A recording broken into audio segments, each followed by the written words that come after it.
E a gente está falando sobre o que acontece no século XXI, o que se espera do século XXI até 2030, em termos de mercado, em termos de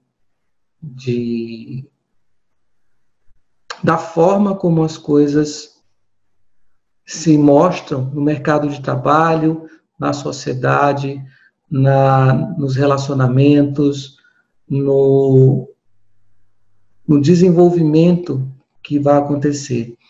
E todo esse momento que nós estamos vivendo apenas acelerou essas coisas, porque já se esperava, já tinha um desenho disso, inclusive das pandemias. Várias pessoas no mundo têm estudado essas situações, têm criado essa visão, e as pandemias, elas estavam previstas também. O que acontece muitas vezes é que nós não estamos a par do que está previsto. E por não estarmos a par, nós somos surpreendidos pelas novidades que acontecem.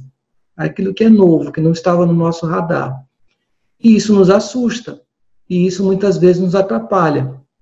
Então, nós vemos as pessoas realmente muito estressadas, especialmente os empresários, estão muito assustados, estão muito nervosos com a situação atual, por conta da queda súbita de renda num país que se fala que começa a funcionar depois do carnaval. Então, logo depois do carnaval, o que funcionou foi uma paralisia geral.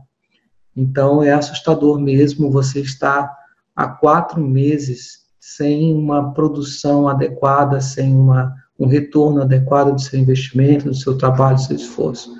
Então, isso afeta muitas pessoas, não só os empresários, como os colaboradores deles, como quem depende deles, em termos de fornecedores, em termos de sociedade, o próprio governo. Na semana passada, eu conversava com um amigo que é gestor num órgão público, e ele disse para mim: Ronaldo, a gente está prevendo um corte no orçamento de 30% no governo do Estado, porque a arrecadação não veio, não tem arrecadação. Então, eu vejo muitas críticas dos empresários falando que, poxa, o governo não corta, o governo não corta, o governo não corta, mas o governo vai ter que cortar. Há uma mudança, uma migração de investimento.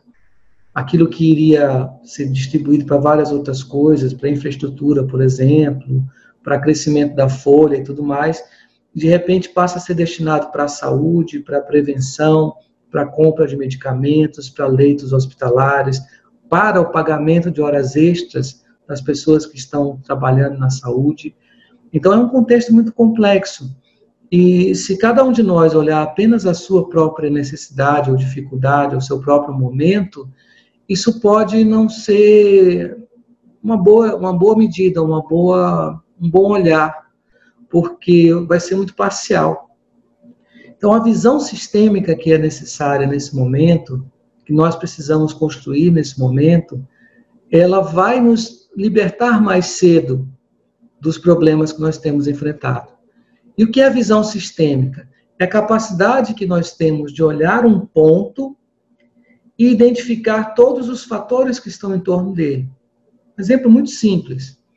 Se você olhar o noticiário, todos os dias se fala do valor do dólar, do valor da Bolsa de Valores, se subiu ou desceu. E as pessoas pensam assim: bom, se a maioria das pessoas que assistem os noticiários não tem investimentos na Bolsa, não tem dólar, por que essa informação é importante? Se eu compro pão, por que essa informação da moeda, do dólar, é importante? Simples, porque o Brasil não produz trigo suficiente. Importa um bocado de trigo. Importa em qual moeda? Em dólar.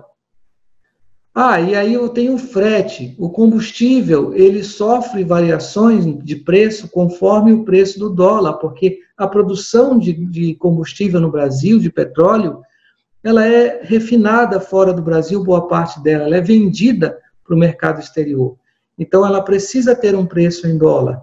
E aquilo que você vende para fora do país é equilibrado com aquilo que você vende para dentro. Então, todos os fatores de um sistema, eles interagem. a maneira como o presidente se pronuncia na TV, a maneira como o governador se porta, a maneira como o filho de um governador se porta, como um secretário, todo o sistema, ele concorre para determinados resultados. É como você falar de um corpo, do seu corpo, e às vezes eu tenho um pedacinho da minha unha que sai do lugar, e aquilo me incomoda o dia inteiro. Enquanto eu não consigo parar e cortar esse pedaço de unha, aquela unha me tira do sério, aquela unha me tira a atenção, aquela unha dói, aquela unha me incomoda. Mas a unha em si, ela não tem nervo, é o que está em volta dela que dói e que vai repercutir em todo o meu dia enquanto eu não cuidar daquilo. Sistema é isso. E a percepção sistêmica é assim. Então, quando, por exemplo, o Ministério da Saúde recomenda o uso de máscaras e diz assim, população, podem fazer as suas próprias máscaras, está aqui o manual de como construir a sua própria máscara. De repente, na sociedade, surge toda uma economia. Costureiras que não estão fazendo vestidos, que não estão fazendo roupas, anunciam nas redes sociais que estão vendendo máscaras. Pessoas que não costuravam, mas que têm uma máquina próxima, anunciam isso. Pessoas que nem têm uma máquina próxima, contratam costureiras para fazer máscaras para vender na porta do supermercado, porque saiu um decreto dizendo que para você entrar no supermercado, você tem que usar máscara. Então, é um sistema. Alguém vai levar essa pessoa que vai se tornar um ambulante da venda de máscaras para frente do supermercado. Alguém vai comprar um pão e não levou a sua máscara e tem que ir ali comprar uma máscara na frente do supermercado para poder entrar e comprar o seu pão. Então, um fator influencia o outro o tempo inteiro. E entender essa dinâmica o melhor possível, da maneira mais neutra possível, sem lamentações, sem reclamações que fazem a gente perder tempo, é uma boa estratégia para a gente sair rápido de qualquer crise. Então, se alguma coisa aconteceu, entender o porquê, entender as causas, entender para onde nós iremos, vai fazer sentido.